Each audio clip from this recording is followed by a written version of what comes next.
안녕하세요. 오늘 우리가 제대로 파헤쳐볼 주제는요. 바로 많은 분들을 괴롭히는 그 지긋지긋한 팔꿈치 통증입니다. 이름도 유명하죠. 테니스 엘보와 골프 엘보. 그 정체가 도대체 뭔지 속 시원하게 알려드릴게요. 혹시 수건을 짤 때나 프라이팬을 들 때 아니면 그냥 키보드만 두드려도 팔꿈치가 찌릿 하고 아팠던 경험 다들 한 번쯤 있지 않으신가요? 만약 지금 완전 내 얘긴데 하셨다면 오늘 내용이 정말 큰 도움이 될 겁니다. 자, 그래서 오늘 우리가 어떤 순서로 알아볼 거냐면요. 먼저 이 통증의 진짜 원인부터 시작해서요. 그 다음엔 양방과 한방이라는 두 가지 다른 접근법을 차례로 살펴보고 이 두 길이 만나는 지점은 어딘지, 그리고 마지막으로 나에게 맞는 길은 과연 무엇일지 함께 찾아보는 시간을 갖겠습니다. 자, 그럼 첫 번째, 통증의 진짜 원인입니다. 아마 우리가 막연하게 생각했던 것과는 조금 다를 수 있어요. 도대체 우리 팔꿈치 안에서 무슨 일이 벌어지고 있는 걸까요? 우리가 보통 팔꿈치가 아프면 염증 생겼나 이렇게 생각하잖아요. 그래서 상과염이라는 말도 쓰고요. 근데요, 사실 진짜 문제는 단순 염증이 아니라 건병증이라는 데 있어요. 이건 뭐냐면 마치 낡은 밧줄에 섬유가 한 올 한 올 끊어지는 것처럼 계속된 미세한 자극 때문에 힘줄 자체가 약해지고 퇴행성 변화를 겪는 상태를 말하는 거예요.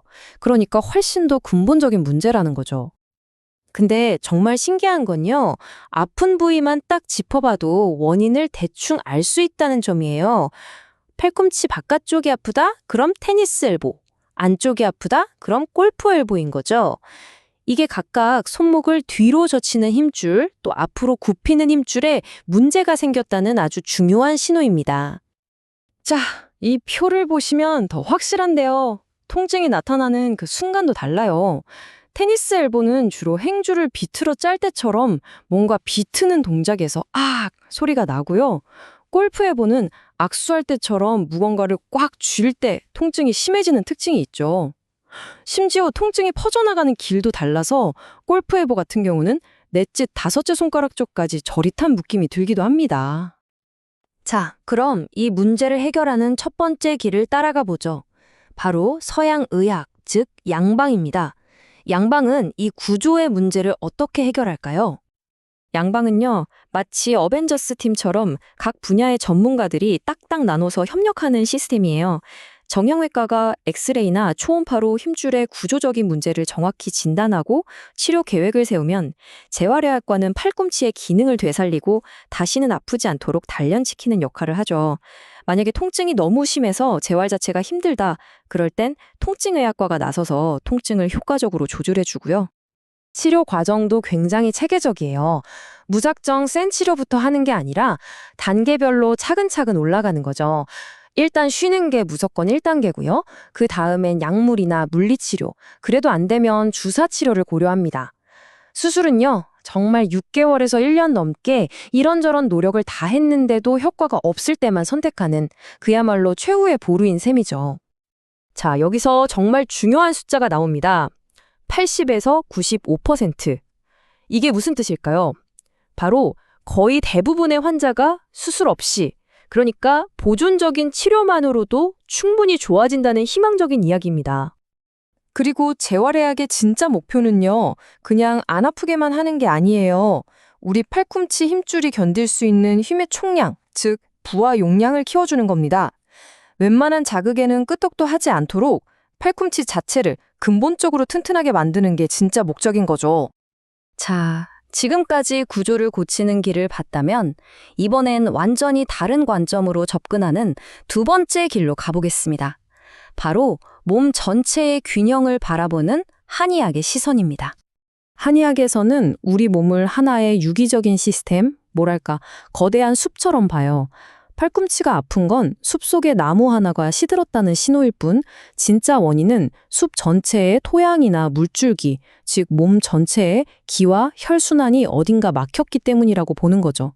이걸 비증이라고 부르는데요.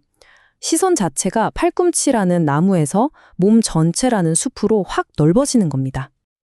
그래서 치료법도 달라요. 막힌 물길을 뚫고 숲이 스스로 회복할 힘을 키우는데 집중하죠. 침과 약침으로 기혈순환의 물꼬를 터주고 특히 과학적으로도 항염 효과가 증명된 봉약침 같은 걸 많이 쓰고요. 추나요법으로 틀어진 관절이나 근육을 바로 맞춰서 구조적인 불균형을 해결하고, 한약으로는 힘줄과 근육에 영양을 공급해서 근본적인 회복을 돕는 방식입니다. 자, 이렇게 완전히 다른 두 가지 길을 살펴봤는데요. 그럼 이 두 길이 만나면 어떻게 될까요? 어떤 시너지가 날 수 있을까요? 이 표를 보시면 두 관점의 차이가 확 들어오죠? 양방이 고장난 부품, 즉 건병증을 정밀하게 진단하고 수리하는 엔지니어에 가깝다면, 한방은 숲 전체의 환경, 즉 빛증을 개선해서 나무가 스스로 건강해지게 돕는 정원사 같다고 할 수 있어요. 목표와 사용하는 도구가 이렇게나 다른 거죠. 그리고 바로 이 지점에서 이 두 가지 방법이 만났을 때 정말 엄청난 시너지가 날 수 있다는 걸 보여주는 연구들이 있어요. 예를 들어서 양방의 체외 충격파 치료랑 한방의 추나요법을 함께 받았더니 치료 효과가 훨씬 더 좋았다는 결과도 있거든요. 그런데 여기서 정말 중요한 게 하나 있습니다. 진짜 통합 치료라는 건요, 그냥 오늘 정형외과 갔다가 내일 한의원 가는 게 아니에요. 양방의사와 한의사가 환자 한 명의 상태를 서로 공유하면서 함께 치료 계획을 짜는 진짜 협업이 이루어져야 한다는 뜻입니다. 이게 핵심이에요. 자, 그럼 이 모든 정보를 바탕으로 여러분은 어떤 길을 선택해야 할까요? 나에게 맞는 길은 어떻게 찾을 수 있을까요? 결국 핵심은 나에게 있습니다. 내 팔꿈치의 이 문제는 지금 당장 구조적인 접근이 더 시급한가 싶으면 양방이, 아니야, 이건 몸 전체의 균형이 깨져서 생긴 오래된 만성적인 문제 같아 라고 생각된다면 한방이 더 좋은 출발점이 될 수 있겠죠. 마지막 질문입니다. 여러분의 팔꿈치가 보내는 신호는 구조의 문제인가요? 아니면 균형의 문제인가요? 어쩌면 정답은 둘 다일 수도 있습니다. 하지만 중요한 건요, 이제 여러분은 이 두 가지 관점을 모두 알게 되셨다는 거예요.